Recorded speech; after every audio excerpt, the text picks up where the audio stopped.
किसी को कोई क्वेश्चन हो तो पूछ सकता है। मैम ऑफलाइन क्लास तो स्टार्ट हो गई है, लेकिन जो बच्चे स्कूल नहीं आ पा रहे हैं उनकी पढ़ाई कैसे होगी? राहुल के पापा ने तो साफ मना कर दिया स्कूल आने से। अरे तुम उसकी टेंशन मत लो, वो अभी भी टीचमेंट ऐप के द्वारा हमारे साथ लाइव है। शहर शहर गांव गांव अब टीचर्स ले रहे हाइब्रिड क्लास टीचमेंट के यूनिक फीचर्स के साथ। हेलो बच्चों, स्वागत है आपका एक और नए वीडियो के साथ। तो बच्चों, आज हम आपके लिए लेकर आ चुके हैं मैथिली शरण गुप्त जी का जीवन परिचय। तो क्या है इनका जीवन परिचय, इनका जन्म, रचना और इनकी भाषा शैली किस प्रकार की, ये आज हम आपको पूरी तरीके से बच्चों बताने जा रहे हैं। तो बच्चों, आप सभी लोग वीडियो में लास्ट तक जरूर बने रहे। बच्चों, अगर आप हमारे चैनल पर पहली बार विजिट कर रहे हैं तो प्लीज़ वीडियो को लाइक करें, चैनल को सब्सक्राइब करें और इसको ज़्यादा से ज़्यादा शेयर कीजिएगा। अगर बच्चों आप हमारे चैनल पर पहली बार विजिट कर रहे हैं तो प्लीज़ वीडियो को लाइक करें, चैनल को सब्सक्राइब करें और बेल आइकन ऑन कर दें, जिससे आने वाली लेटेस्ट नोटिफिकेशन सबसे पहले आप तक पहुंचेगी। तो बच्चों, अगर आपको इसके संबंध में कोई भी जानकारी चाहिए होगी तो आप गूगल पर सर्च कर सकते हैं nityastudypoint.com पर। वहां पर आपको इसकी सारी जानकारी प्राप्त हो जाएगी। तो शुरू करते हैं बच्चों, देख लेते हैं क्या दिया हुआ है इसमें। देखिए, दिया हुआ है जीवन परिचय, मैथिली शरण गुप्त जी का संक्षिप्त परिचय दिया हुआ है। जन्म इनका हुआ था, नाम इनका है मैथिली शरण गुप्त। जन्म इनका हुआ था 1886 ईस्वी में। जन्म स्थान इनका था चिरगांव, झांसी, उत्तर प्रदेश में।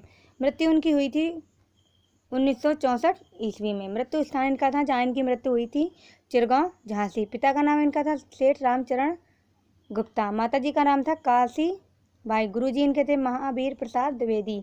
कृतियाँ इनकी कौन कौन सी हैं देख लेते हैं क्या क्या दिया हुआ है। भारत, भारती, साकेत, यशोधरा, पंचवटी, द्वापर, जयद्रंथ वध आदि। नागरिकता इनकी है भारतीय। साहित्य में योगदान इनका दिया हुआ है।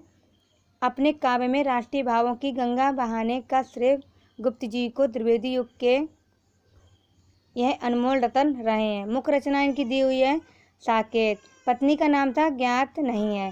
भाषा शैली इनकी है ब्रजभाषा। पुरस्कार इनका है विशिष्ट सेवा पदक। पेशा इनका दिया हुआ है लेखक कवि। मृत्यु स्थान देखिए पता नहीं है आपको यहाँ पर, तो देख लीजिए। जीवन परिचय इनका दिया हुआ है हमारा।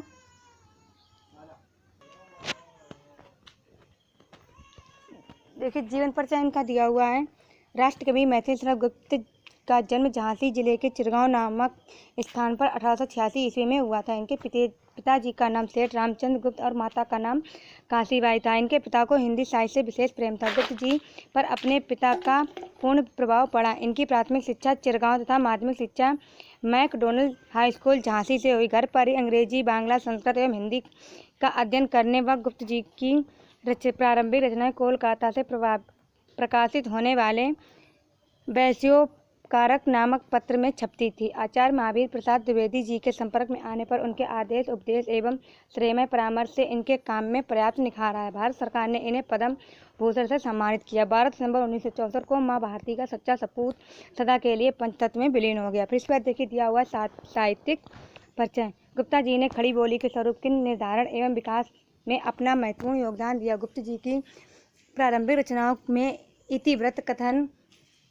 की अधिकता है, किंतु बाद की रचनाओं में लाक्षणिक वैचित्र एवं सूक्ष्म मनोभावों की मार्मिक अभिव्यक्ति हुई थी। गुप्त जी ने अपनी रचनाओं में प्रबंध के अंदर गीति काव्य का समावेश कर उन्हें उत्कृष्टता प्राप्त की। गुप्त जी की चरित्र कल्पना में कहीं भी अलौकिकता के लिए स्थान नहीं है। इनके सारे चरित्र मानव हैं, उनमें देव एवं दानव नहीं है। इनके राम, कृष्ण, गौतम आदि सभी प्राचीन एवं चिरकाल से हमारी श्रद्धा प्राप्त किए हुए पात्र हैं, इसलिए वे जीवन बनना और स्फूर्ति प्रदान करते हैं। साकेत के राम ईश्वर होते हुए भी तुलसी की भांति आराध्य नहीं, हमारे ही बीच में एक व्यक्ति है। फिर इसका दिया हुआ कृतियाँ और रचनाएं। गुप्त जी ने लगभग 40 मौलिक काव्य ग्रंथों में भारत, भारती 1912, राम में भंग 1909, जय द्रंद वध, पंचवटी, झंकार, साकेत, यशोधरा, द्वापार, जय भारत, विष्णु प्रिया आदि उल्लेखनीय हैं। भारत भारती में हिंदी भाषियों में जाति और देश के प्रति गर्व और गौरव की भावना जताई। रामचरितमानस के पश्चात हिंदी में राम काव्य का दूसरा प्रसिद्ध उदाहरण साकेत है। यशोधरा और साकेत मैथिली शरण गुप्त ने 2 नारी प्रधान काव्य की रचना की है। फिर इसका दिया हुआ इनकी भाषा और शैली किस प्रकार की है। हिंदी साहित्य में खड़ी बोली को साहित्यिक रूप देने में गुप्त जी का महत्वपूर्ण योगदान है। गुप्त जी की भाषा में मधुर भाव की तीव्रता और प्रयुक्त शब्दों का सुंदर अद्भुत है। वे गंभीर विषयों को भी सुंदर और सरल शब्दों में प्रस्तुत करने में सिद्धहस्त थे। इनकी भाषा में लोकोक्तियों एवं मुहावरों को के प्रयोग से जीवंतता आ गई। गुप्त जी मूलतः प्रबंधकार थे, लेकिन प्रबंध के साथ साथ मुक्तक गीति गुप्त जी मूलतः प्रबंधकार थे, लेकिन प्रबंध के साथ साथ मुक्तक गीति नाट्य नाटक आदि क्षेत्र में भी उन्होंने अनेक सफलताएं की हैं। इनकी रचना पत्रावली एवं पत्र शैली में रचित नूतन काव्य शैली का नमूना है। इनकी रचना में योग्यता, प्रवाहमयता एवं संगीतात्मक विद्यमान है। हिंदी साहित्य में स्थान।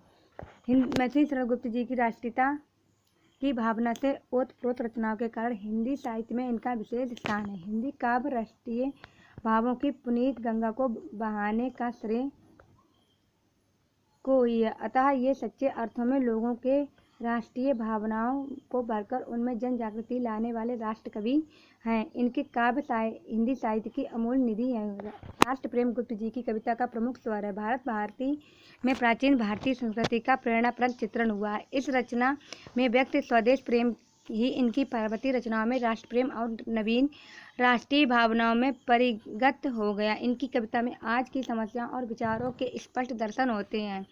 गांधीवाद तथा कहीं कहीं आर्य समाज का प्रभाव भी उन पर पड़ा है। अपने काव्य की कथावस्तु गुप्त जी ने आज के जीवन से न लेकर प्राचीन इतिहास अथवा पुराणों से ही ली है। अतः यह अतीत की गौरव गाथाओं को वर्तमान जीवन के लिए मानवतावादी एवं नैतिक प्रेरणा देने के उद्देश्य से ही अपना आते हैं। नारी के प्रति गुप्त जी का हृदय सहानुभूति और करुणा से अल्पलावित है। यशोधरा उर्मिला कैकेयी विदिता। मृत्यु इनकी हुई थी, देख लेते हैं कब क्या दिया हुआ इसमें।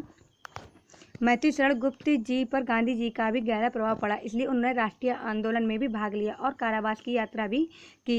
यह एक सच्चे राष्ट्र कवि भी थे। इनके काम हिंदी साहित्य की अमूल्य निधि माने जाते हैं। महान ग्रंथ भारत भारती में इन्होंने अपनी लोगों की जाति और देश के प्रति गर्व और गौरव की भावना जताई। अंतिम काल तक राष्ट्र सेवा में अपना काव्य साधना में लीन रहने वाले और राष्ट्र के प्रति अपनी रचनाओं को समर्पित करने वाले राष्ट्र कवि मैथिली शरण गुप्त जी 12 दिसंबर सन 1964 ईस्वी को अपने राष्ट्र को अलविदा कह गए। मैथिली शरण गुप्त जी की रचनाएं: यशोधरा, रंग में भंग, साकेत, भारत भारती, पंचवटी, जय भारत, पृथ्वीपुत्र, किसान, हिंदू, चंद्रहास, कुणाल गीत आदि। पुरस्कार इनके कौन कौन से हैं देख लेते हैं। इलाहाबाद विश्वविद्यालय से इन्हें डी लिट की उपाधि प्राप्त हुई। सन 1952 में गुप्त जी की राज्यसभा में सदस्य के लिए मनोनीत भी हुए थे। 1954 में उन्हें पद्म भूषण सम्मान से सम्मानित किया गया। गुप्त जी का निधन कब हुआ था? गुप्त जी का निधन 12 दिसंबर 1964 ईस्वी को हुआ था। साकेत की रचना कब हुई? हिंदी साकेत का प्रसिद्ध महाकाव्य है। इनका प्रकाशन 24 दिसंबर 2000 को हुआ। गुप्त जी का जन्म कहाँ हुआ? राष्ट्रकवि मैथिली शरण गुप्त जी का जन्म झांसी जिले के चिरगांव ग्राम में हुआ था। रंग में भंग का प्रकाशन क्या है? रंग में भंग काव्य का प्रकाशन सन 1909 ईस्वी को हुआ। गुप्त जी का जन्म कब हुआ था? राष्ट्र कवि मैथिली शरण गुप्त जी का जन्म 1886 ईस्वी में हुआ था।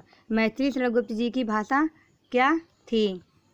हिंदी साहित्य में खड़ी बोली को साहित्यिक रूप देने में गुप्त जी का महत्वपूर्ण योगदान है।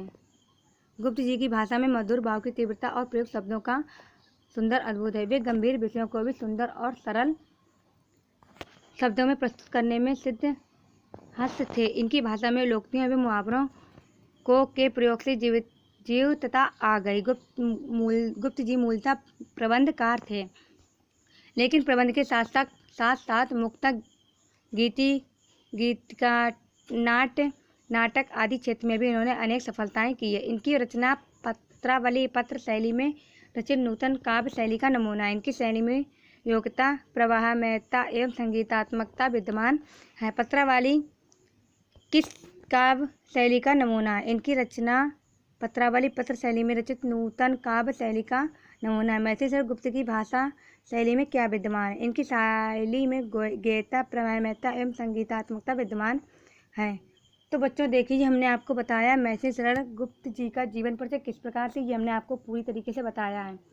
तो बच्चों, अगर आपके लिए वीडियो थोड़ा सा भी यूजफुल लगा हो तो प्लीज़ वीडियो को लाइक करें, चैनल को सब्सक्राइब करें और इसको ज़्यादा से ज़्यादा शेयर कीजिएगा। बेल आइकन भी ऑन कर दीजिएगा, जिससे आने वाली लेटेस्ट नोटिफिकेशन सबसे पहले आप तक पहुंचेगी। बच्चों, अगर आपको इसके बारे में ज़्यादा जानकारी चाहिए होगी तो आप गूगल पर सर्च कर सकते हैं। nityastudypoint.com पर आपको इसकी सारी जानकारी मिल जाएगी और इसकी PDF भी मिल जाएंगी। तो बच्चों, हम आपके लिए ऐसी और भी महत्वपूर्ण जीवन परिचय लाते रहेंगे। तो मिलते हैं एक नई वीडियो के साथ। Thanks for watching video.